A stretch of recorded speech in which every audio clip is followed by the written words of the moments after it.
Clip number 392 انشاءاللہ عز و جل اس کلپ میں سورہ آراف کی آیت نمبر 195 سے 198 تک کی تلاوت، ترجمہ اور تفسیر قرآن صراط الجنان سنیں گے۔ بسم اللہ الرحمن الرحیم۔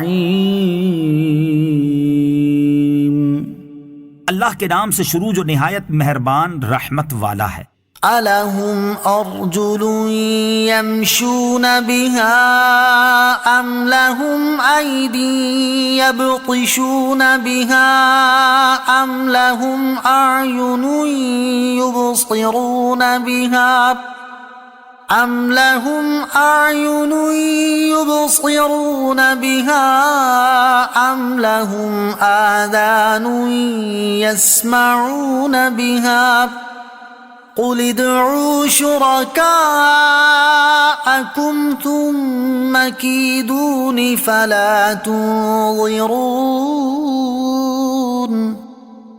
إن وليي الله الذي نزل الكتاب وهو يتولى الصالحين والذين تدعون من دونه لا يستطيعون نصركم ولا أنفسهم ينصرون وإن تدعوهم إلى الهدى لا يسمعون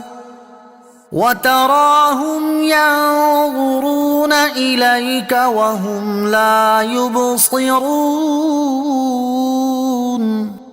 ترجمہ، کیا ان کے پاؤں ہیں جن سے یہ چلتے ہیں، یا ان کے ہاتھ ہیں جن سے یہ پکڑتے ہیں، یا ان کی آنکھیں ہیں جن سے یہ دیکھتے ہیں، یا ان کے کان ہیں جن سے یہ سنتے ہیں؟ تم فرما دو کہ اپنے شریکوں کو بلا لو، پھر میرے اوپر اپنا داؤ چلاؤ اور مجھے مہلت نہ دو۔ بے شک میرا مددگار اللہ ہے جس نے کتاب اتاری اور وہ صالحین کی مدد کرتا ہے، اور اللہ کے سوا جن کی تم عبادت کرتے ہو وہ تمہاری مدد کرنے کی طاقت نہیں رکھتے اور نہ ہی وہ اپنی مدد کر سکتے ہیں، اور اگر تم انہیں رہنمائی کرنے کے لیے بلاؤ تو وہ نہ سنیں گے، اور تم انہیں دیکھو تو یوں لگے گا کہ وہ تمہاری طرف دیکھ رہے ہیں حالانکہ انہیں کچھ دکھائی نہیں دیتا۔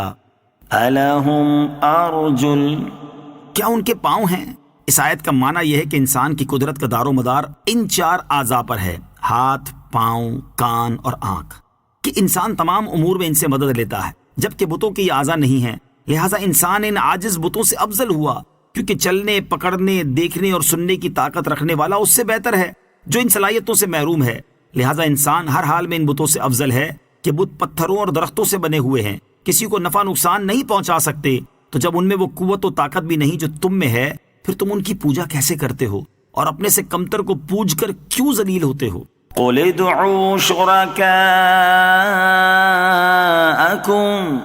اے محبوب تم فرما دو کہ اپنے شریکوں کو بلا لو۔ شان نزول، رسول خدا صلی اللہ تعالی علیہ وسلم نے جب بت پرستی کی مذمت کی اور بتوں کی عاجزی اور بے اختیاری کا بیان فرمایا تو مشرکین نے دھمکایا اور کہا کہ بتوں کو برا کہنے والے تباہ و برباد ہو جاتے ہیں اور یہ بت انہیں ہلاک کر دیتے ہیں۔ اس پر یہ آیت کریمہ نازل ہوئی اور اس آیت اور اس کے بعد والی 3 آیات میں فرمایا گیا کہ اے حبیب صلی اللہ تعالی علیہ وسلم، آپ ان سے فرما دیں کہ اگر تم بتوں میں کچھ قدرت سمجھتے ہو تو انہیں پکارو اور مجھے نقصان پہنچانے میں ان سے مدد لو، اور تم بھی جو مکر و فریب کر سکتے ہو وہ میرے مقابلے میں کرو اور اس میں دیر نہ کرو۔ مجھے تمہاری اور تمہارے معبودوں کی کچھ پرواہ نہیں، اور تم سب مل کر بھی میرا کچھ نہیں بگاڑ سکتے، کیونکہ میری حفاظت کرنے والا اور میرا مددگار وہ رب تعالی ہے جس نے مجھ پر قرآن نازل کر کے مجھے عظمت عطا کی، اور وہ اپنے نیک بندوں کو دوست رکھتا اور ان کی مدد فرماتا ہے۔ اور اے بت پرستوں، اللہ تعالیٰ کے سوا جن کی تم عبادت کرتے ہو وہ کسی کام میں تمہاری مدد کرنے کی طاقت نہیں رکھتے اور نہ ہی وہ اپنی مدد کر سکتے ہیں، تو میں پھر ان کی کس طرح پرواہ کروں؟ اور ویسے بھی یہ تمہاری مدد کیا کریں گے؟ کیونکہ ان کا اپنا حال یہ ہے کہ اگر تم انہیں اپنے مقاصد کے حصول کی طرف رہنمائی کرنے کے لیے بلاؤ تو وہ تمہاری پکار نہ سنیں گے، اور تم انہیں دیکھو گے تو یوں لگے گا کہ وہ تمہاری طرف دیکھ رہے ہیں حالانکہ انہیں کچھ دکھائی نہیں دیتا، کیونکہ وہ دیکھنے سے ہی عاجز ہیں۔ اللہ تعالیٰ کے مقبول بندوں سے مدد چاہنا اور انہیں وسیلہ بنانا توحید کے برخلاف نہیں۔ علامہ اسماعیل حقی رحمۃ اللہ تعالی فرماتے ہیں اس آیت نمبر 198 میں بتوں کا جو حال بیان ہوا، انبیاء کرام علیہ الصلوۃ والسلام اور اولیاء اعظام رحمۃ اللہ تعالی علیہم کا حال ان کے برخلاف ہے، اگرچہ یہ بھی اللہ تعالیٰ کی مخلوق ہیں، کیونکہ اس طور پر مقبولان بارگاہ الہی سے مدد چاہنا انہیں وسیلہ بنانا اور ان کی طرف کسی چیز کی عطا وغیرہ کی نسبت کرنا کہ یہ اللہ تعالیٰ کی قدرتوں کے مظاہر، اس کے انوار کی جلوہ گاہیں، اس کے کمالات کے آئینے اور ظاہری و باطنی امور میں اس کی بارگاہ میں سفارشی ہیں، انتہائی اہم کام ہے، اور یہ ہرگز شرک نہیں بلکہ یہ عین توحید ہے۔ وَتَرَاهُمْ يَنظُرُونَ إِلَيْكَ،